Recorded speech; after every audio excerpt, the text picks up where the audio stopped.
At what age do you recommend female players to retire or stop a professional sports career? Oh, that's a complicated question. I don't think women should have to stop at a certain age.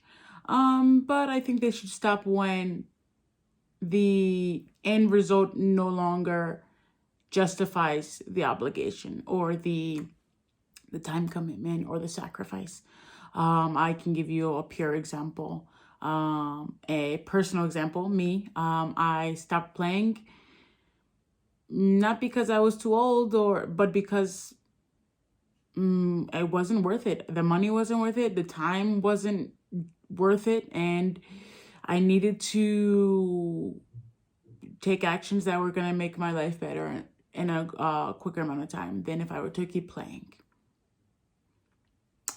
The second question: you're the founder and director of Dixon Sport. Is it easy to become a businesswoman in a company dealing with sports as business, having been a player before? I believe, I think it helps having a close connection with sports, having a personal relationship, having spent many years. I believe it makes it a lot easier to run a company because you know a lot of the blood, sweat, and tears that require sports, and also how to relate and communicate and form relationship with athletes and other sports individuals, people involved in sports. And being an athlete myself, that has proven very, very important, especially when I'm talking with young athletes, relating my past experiences with them and trying to get them to see the bigger picture. Number 3, it appears that female Barça players are much better off than their male colleagues. Do you agree? And why do you think this is happening? I'm not certain that's true. In my own personal experience, for example, other American male basketball players that played for Barça compared to myself and my teammates, they're definitely much better off. They get, for example, just on the surface, they are provided a house, a car, services, cleaning services that they need for their apartment, and a lot of other perks that I never saw and don't think most female Barca players see, even at the highest football level.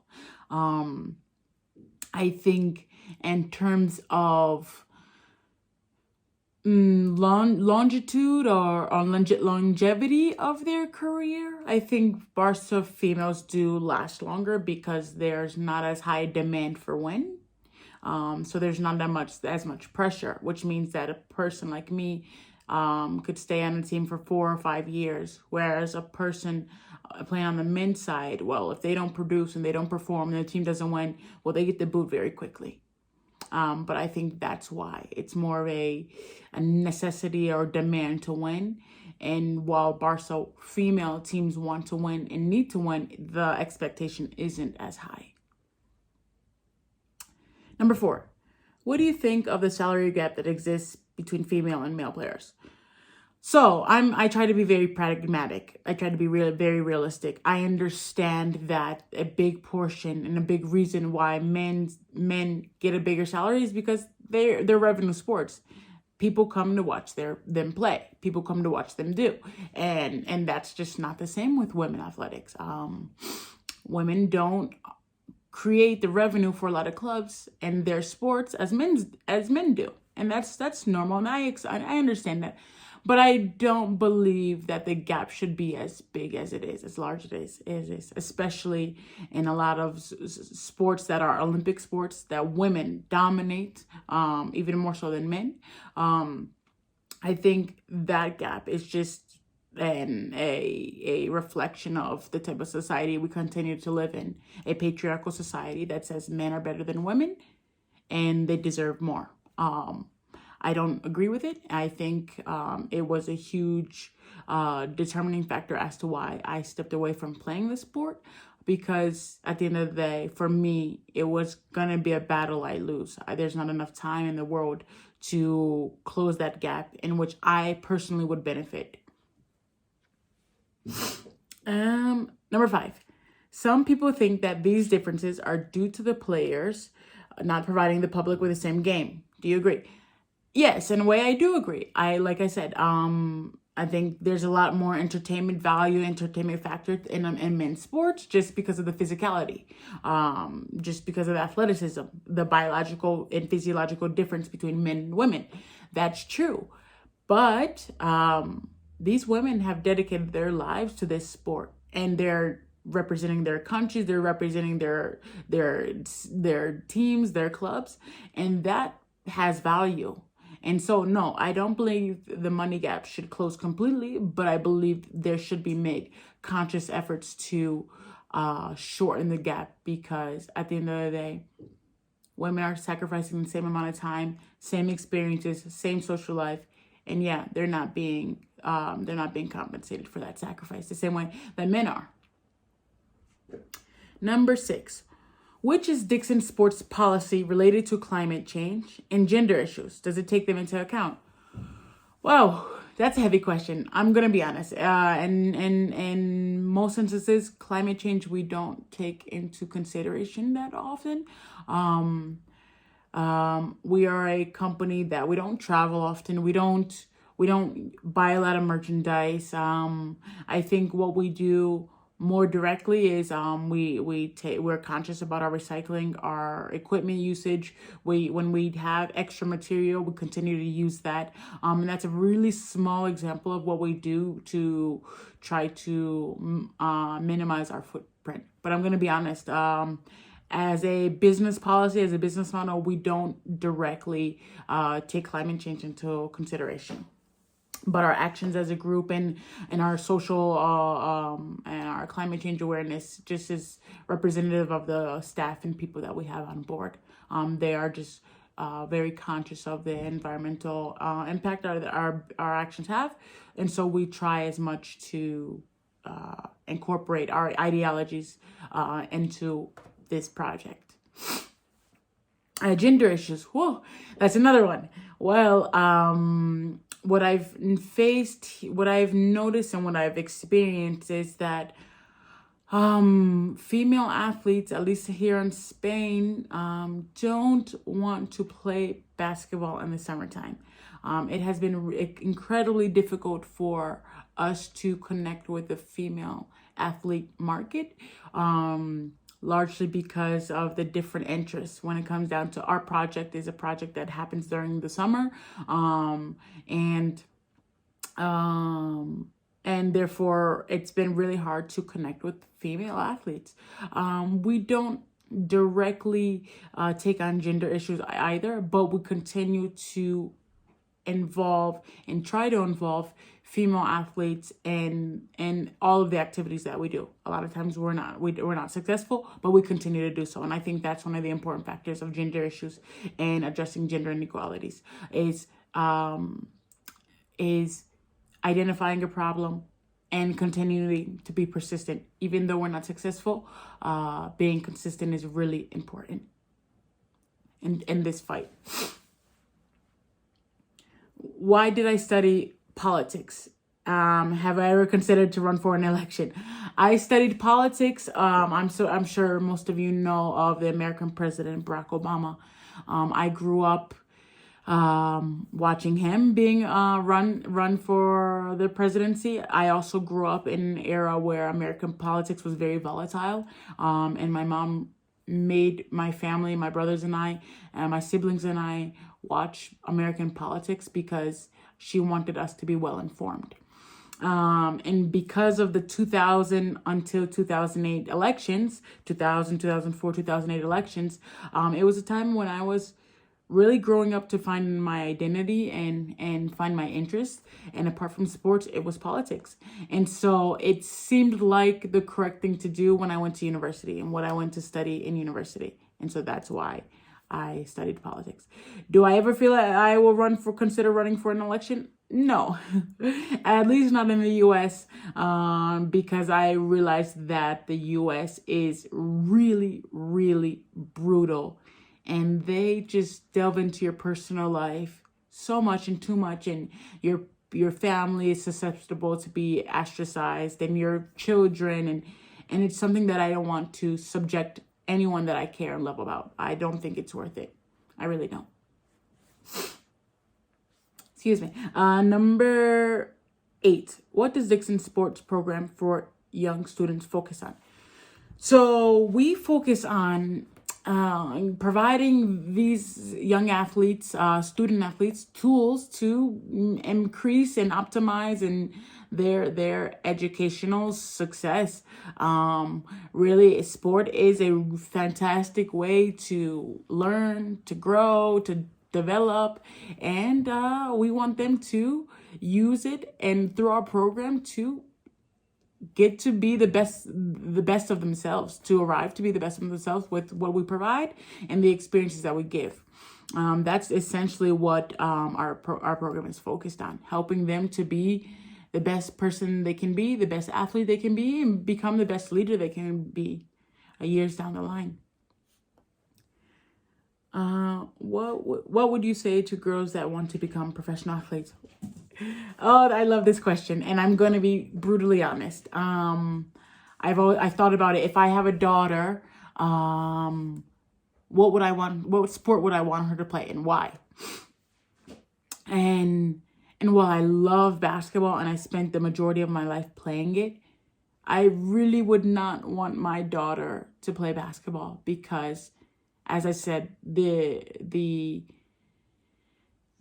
end result does not justify the obligation, the sacrifice. And while it is a great way to develop a lot of different social skills and qualifications, as a professional sport, it's just not worth it. There are very few women that at the highest level of basketball earn what they deserve to earn. Very few of the many that play. And for me, that's really important for my daughter. I want her for my daughter and any other young female athletes, I want them to see the results, the real tangible results. And that's championships, and that's winning games, and that's living these experiences, but it's also getting paid what you deserve. And for me, I would say, go play tennis, be the next Serena Williams, gymnastics, go to the Olympics, golf, amazing sport for sponsorships and earning a really good living and being one of the best. Those are individual sports. That for me is a downfall, because I believe team sports have really unique contributions to who you become as a person, and in your ability to socialize and work with people and work in groups. And I think team sports does that. But at the end of the day, individual sports, they're the money makers. And I promise you, I'm going to tell my daughter, well, she'll be able to do whatever she wants, but I'm going to guide her to the tennis, golf, those sports that have proven to respect the effort made and the greatness. Was Barcelona's training sessions less demanding than the ones you were used to in the university team? Absolutely. It's just a different mindset. American sports is ingrained in our DNA. For us Americans, it means that when I was even in high school, I was practicing 6 days a week, 2 hours a day, plus extra strength and conditioning workouts, which would amount to anywhere from 15 to 20 hours of practice or sport-related activities.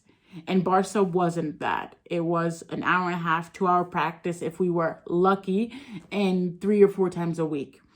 And it was our downfall in a lot of ways, because a lot of other European teams, a lot of other Spanish teams had already started to incorporate the American mindset into their sports programs.